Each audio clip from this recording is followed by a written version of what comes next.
آپ کی خاندان کی تقریباً 250 مردوں کو گولیوں سے اڑا دیا گیا، جبکہ سینکڑوں مردوں کو دلی میں پھانسی پر لٹکا دیا، جو بہادر شاہ کی ظفر کے ساتھ مل کر انگریزوں سے لڑنے میں مصروف تھے۔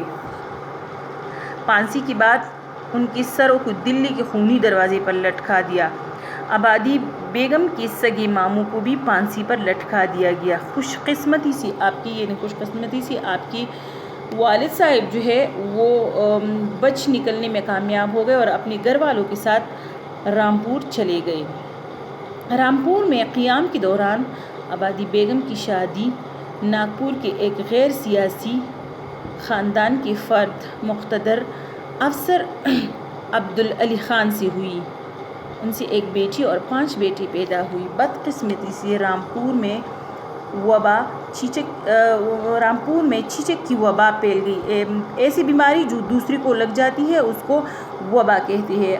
تو آپ کے شوہر بھی اس کی لپیٹ میں آئے اور اگست 1880 میں چل بسے، انتقال کر گئے۔ چل بسے یعنی مر گئے، انتقال کر گئے۔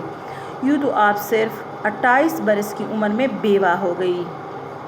جن کی شوہر وفات ہو جاتی ہے ان کو بیوہ کہا جاتا ہے۔ آپ نے دوسری شادی نہ کی اور اپنے بچوں کو اور اپنے آپ کو بچوں کی تعلیم و تربیت کے لیے وقف کر دیا۔ آپ کے بیٹوں میں سب سے چھوٹا محمد علی صرف 2 سال کا تھا۔ بچوں کو جدید تعلیم سے آراستہ کرنا آپ کا سب سے بڑا خواب تھا۔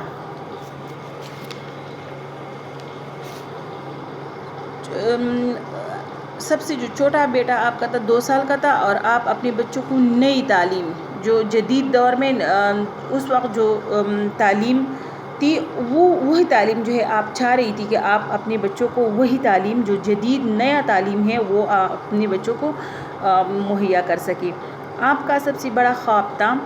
جلد ہی آپ کا بڑا بیٹا ذوالفقار انگریزی اسکول میں تعلیم حاصل کرنے لگا۔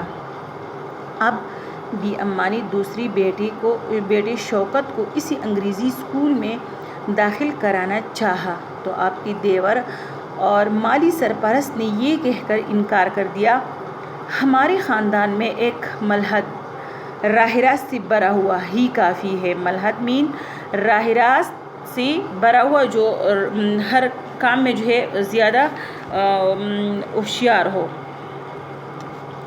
کافی ہے یعنی پورا ہے۔ ایک بچہ جو ہے وہ اسکول میں پڑھ رہا ہے انگریزی اسکول میں تو دوسرے بچوں کو وہ لوگ جو ہے اجازت نہیں دے رہے تھے، جو مالی سرپرست تھے آپ کی جو ہر کام کی جو ہے کاموں کی سرپرستی کرنے والے تھے، وہ انہوں نے اور آپ کے دیور نے یہ کہہ کر ان کو انکار کر دیا کہ ہمارے خاندان میں ایک ہی بچہ کافی ہے جو پہلے سے ایک انگریزی اسکول میں پڑھ رہا ہے۔ بی اماں نے ان کی اس فیصلے کو سختی سے رد کر دیا۔ ان سے انکار کر دیا۔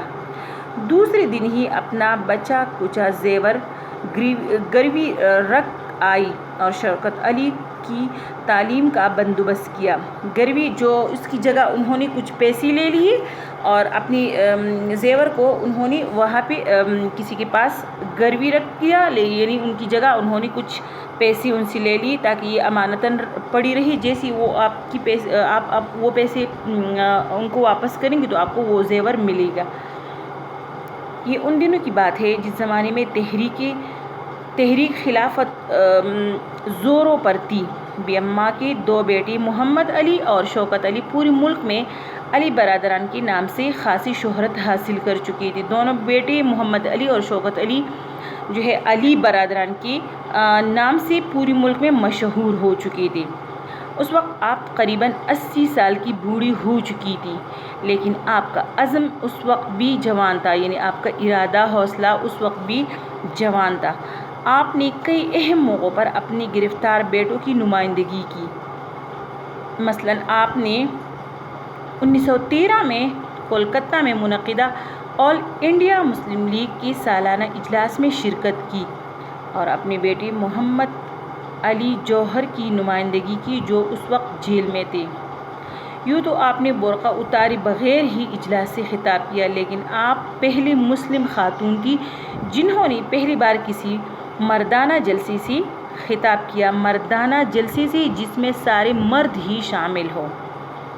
اسی طرح جس زمانے میں علی برادران جیل میں قید و بند کی صحبتیں برداشت کر رہی تھی، تو بی اماں جو ضعیفی اور علالت کی وجہ سے، ضعیفی کہتے ہیں جو بہت بوڑھی ہو جائے، اور علالت کہتے ہیں جو بیمار ہو جائے، وجہ سے بستر سے قدم بھی نہیں اتار سکتی تھی، وہ ہمت کر کے اٹھ کھڑی ہوئی اور دلیرانہ انداز میں پوری ہندوستان کا دورہ کیا اور تحریک کے لیے چندہ جمع کیا۔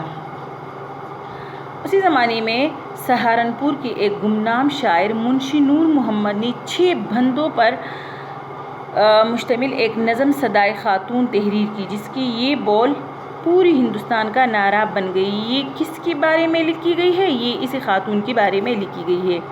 بولی اماں محمد علی کی، جان بیٹا خلافت پہ دے دو، کلمہ پڑھ کے پھانسی پر چڑھنا، جان بیٹا خلافت پہ دے دو۔ یہ ایک اس وقت جو ہے ایک شاعر نے، منشی نور محمد نے اس خاتون کے بارے میں لکھی تھی، بی اماں کے بارے میں۔ ستمبر 1921 میں مولانا محمد علی، مولانا شوکت علی اور کچھ دوسرے مسلمان رہنماؤں کو حکومت نے گرفتار کر لیا اور ان پر مقدمہ چلانے کا حکم دیا۔ اس مقدمے کی سماعت کو کراچی کے خالق دینا ہال میں ہوئی۔ نومبر 1921 میں مولانا محمد علی جوہر اور ان کے ساتھیوں کو 2 سال قید بامشقت کی سزا کا حکم سنا دیا گیا۔ بی اماں کو لفظ آزادی سے کتنا لگاؤ تھا، اس کا اندازہ آپ کے اس خطاب سے کیا جا سکتا ہے جو آپ نے جامعہ ملیہ کے بھری جلسہ عام سے کیا تھا۔ آپ نے کہا آج میں اپنا برقع پھینک کر آپ لوگوں کے سامنے آ گئی ہوں، کیونکہ میری زندگی کا سب سے بڑا مقصد آزادی حاصل کرنا ہے۔ میں آزادی کا وہ منظر دیکھنا چاہتی ہوں جب لال قلعے سے یونین جیک اتر آئے اور اس کی جگہ مسلمانوں کا پرچم لہراتا نظر آئے، جسے برٹش راج نے اتار پھینکا تھا۔ 11 مارچ 1926 کو بی اماں کو اپنی پیاری پوتی آمنہ بنت مولانا محمد علی کی ناگہانی موت کا صدمہ برداشت کرنا پڑا۔ وہ اپنی بہو کو دلاسا دیتے دیتے خود ہی 13 نومبر 1924 کو خالق حقیقی کے حضور پہنچ گئی۔ آپ نے بڑی عمر کے ساتھ بڑا عزم و حوصلہ پایا جو آپ ہی کی طبیعت کا خاصہ تھا۔ یہ تھا بچوں بی اماں کی کوشش، بی اماں کی آزادی کی مہم کے لیے، تحریک کے لیے محبت۔ بی اماں کے بارے میں آپ لوگوں نے ابھی پڑھائی جو ہے وہ سنی، ایسی ہی آپ لوگ اپنے گھر میں اس عنوان کو بار بار پڑھیے اور درست تلفظ کے ساتھ اس کو پڑھنے کی کوشش کیجیے۔ اپنا بہت زیادہ خیال رکھیے۔ اللہ حافظ۔